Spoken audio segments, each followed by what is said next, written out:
Question को देख रहे हैं, आपके पास क्वेश्चन है 17 नंबर और 16 नंबर का वीडियो नहीं देखे हैं तो डिस्क्रिप्शन में लिंक है, वहाँ देखिए और प्ले लिस्ट में भी देख सकते हैं। अब 17 नंबर क्वेश्चन की बात करें, कितने समय में 5% वार्षिक ब्याज की दर से 400 रुपया का ब्याज 120 रुपया हो जाएगा। ये आपके पास 4 ऑप्शन है, ये सभी आंसर है। अब इस आंसर में से आपको चुनना है कि आखिर हम सही आंसर को कैसे चुनेंगे। तो यहाँ देखिए कहा था कितने समय में, समय निकालने के लिए कहा रहा है। तो समय निकालने का सूत्र आप जान रहे हैं, तो यहाँ पहले सूत्र को लिख लीजिए। समय बराबर क्या होता है, 100 गुना ब्याज बटे क्या होता है, मूलधन गुना दर होता है। जबकि यहाँ आपको कह रहा है कितने समय में, यहाँ समय निकालना है। समय का ये सूत्र को हमने लिख लिया और लिखने के बाद 100 है तो सूत्र में जैसा जैसा दिया है उसी तरह से लिख लीजिए। अब यहाँ देखें आपका 100 गुना, अब ब्याज का आता है तो ब्याज आपका कितना है, ब्याज आपका 120 रुपया का आ रहा है तो यहाँ पर क्या लिखेंगे, 120 लिखेंगे। अब यहाँ मूलधन कितना है, मूलधन आपको जान रहे हैं, तो मूलधन आपका है यहाँ पर 400 रुपया, तो यहाँ मूलधन क्या लिखेंगे, 400 रुपया लिख लीजिए। और दर कितना है, 5% है, तो यहाँ पर 5 लिख लीजिए। अब देखिए यहाँ से कटा सकते हैं, यहाँ से कटा सकते हैं, कोई दिक्कत नहीं है। ये 2 जीरो यहाँ पर कट गया आपका। अब यहाँ करते हैं 4 या 12 120, 30 हो जाएगा। और ये क्या करेंगे, 5 6 30, यानी आपके पास कितना आ गया, 6 वर्ष हो गया। तो 6 वर्ष आपका आंसर कहाँ है, ये देखिए ऑप्शन नंबर 3 आपके लिए सही है। आते हैं क्वेश्चन नंबर 18 पर। नेक्स्ट क्वेश्चन को देख रहे हैं 18 नंबर, कितने समय में 1200 रुपया का साधारण ब्याज 288 रुपया होगा यदि ब्याज की दर 8% हो। आंसर है 3 वर्ष, 4 वर्ष, 5 वर्ष और 6 वर्ष। चलिए यहाँ कहता है कितने समय में, तो जैसे आपको 17 नंबर बना है उसी तरह 18 नंबर को भी बनाएंगे। तो चलिए यहाँ पर क्या निकालना है, समय निकालने के लिए कहा रहा है। तो यहाँ पर लिख लीजिए समय बराबर सूत्र क्या होता है, 100 गुना ब्याज, याद देखिए ब्याज इधर लिखिए चाहे इधर लिखिए कोई दिक्कत नहीं है, ध्यान रहे यहाँ पर 100 गुना ब्याज और लिखेंगे मूलधन गुना दर। तो इस तरह से हम सूत्र में बनाते हुए चलते हैं। आप कहेंगे ब्याज इधर उधर लिख सकते हैं, कोई दिक्कत नहीं है, जबकि ऊपर में लिखना है तो कोई दिक्कत नहीं है। अब यहाँ 100 आपका है तो यहाँ पर 100 लिख लीजिए। आपका ब्याज कितना कह रहा है, ब्याज आपके पास दिखाई दे रहा है, यहाँ पर देखें ब्याज आपका है क्या दिया है, 288 रुपया है, तो यहाँ पर लिखेंगे 288 रुपया है।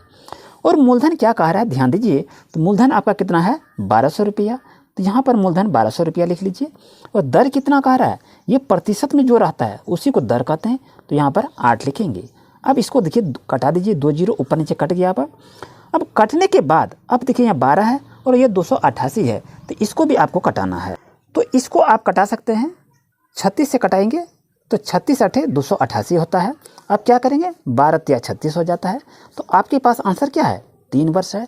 तो 3 वर्ष आपका आंसर कहाँ है, ये देखिए ऑप्शन नंबर 1 आपके लिए सही रहेगा। आते हैं क्वेश्चन नंबर नेक्स्ट पर। नेक्स्ट क्वेश्चन की बात करें 19 नंबर, ये आपका पेज 82 नंबर का 19 नंबर क्वेश्चन है। आप पढ़ रहे हैं उपहार जवाहर नवोदय विद्यालय गाइड से, ये क्वेश्चन आंसर हम बता रहे हैं। कितने समय में 800 रुपया का ब्याज 4% की दर से 160 रुपया हो जाएगा। तो ये आपके पास 4 ऑप्शन है, तो यहाँ कह रहा है ऑप्शन देखकर आपको आंसर बताना है। तो यहाँ समय कह रहा है, तो यहाँ पर समय को निकालना चाहिए। तो यहाँ पर लिख लीजिए समय, समय बराबर क्या होता है, 100 गुना ब्याज और मूलधन गुना दर, ये आपका होता है। तो यहाँ पर अब जैसे ये सूत्र में दिया है इसमें देखना है कि 100 है, ब्याज है, तो ब्याज कौन है, मूलधन कहाँ है और दर क्या है। तो आपको इस तरह से लिखते हुए चलना है। तो 100 यहाँ पर है तो यहाँ पर लिखिए 100, और ब्याज आपका है तो ब्याज आपको यहाँ पर लिखना है। तो ब्याज कहाँ दिया है, ब्याज यहाँ पर देखिए, यहाँ पर साफ लिखा है कि 4% की दर से ब्याज कितना होगा, 160 रुपया हो जाएगा। तो यहाँ पर 160 रुपया लिख लीजिए। और मूलधन आपका कितना है, मूलधन आपके पास 800 रुपया है, तो यहाँ पर लिख लीजिए 800 रुपया। और यहाँ दर कितना है, इसको दर कहते हैं, तो यहाँ पर लिखेंगे 4। अब इसको कटा दीजिए तो आंसर आपका क्लियर हो गया। 1 जीरो खत्म हो गया, ये भी खत्म हो गया। क्या करेंगे, 4 4 चौक 16 हो जाएगा। इसको करेंगे 4 दूनी 8 कट जाएगा, 2 पंचे 10 कट जाएगा।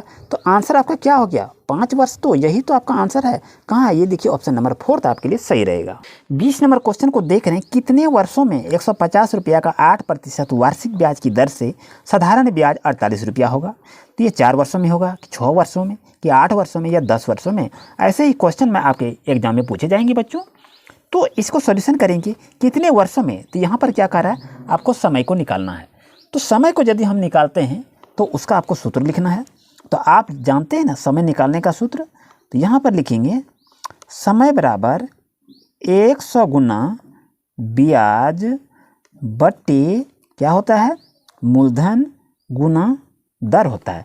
अब ये जो आप देख रहे हैं इसी पर सबको पुटअप करना है, इसमें से क्या क्या दिया है। यहाँ पर लिखिए 100 गुना, आपके पास यहाँ ब्याज दिया है, तो ब्याज कितना दिया है, ब्याज यहाँ पर देखें तो 48 रुपया है, तो यहाँ पर 48 रुपया लिख लीजिए।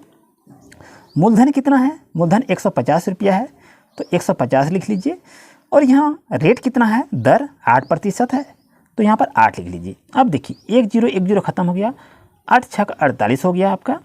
अब यहाँ देखिए इसको भी कटा देना है, यहाँ कटाएंगे कितना, 5 दूनी 10, ये होगा 5 तिया 15, 3 दूनी 6 कटेगा, तो और अब बच गया ऊपर में 2 2 बच गया, क्या करेंगे 2 दूनी 4 हो गया, यानी 4 वर्षों में क्या हो जाएगा, ये साधारण ब्याज 48 रुपया हो जाएगा। तो ऑप्शन नंबर देख रहे हैं 1 आपके लिए सही रहेगा। Thank you for watching my video.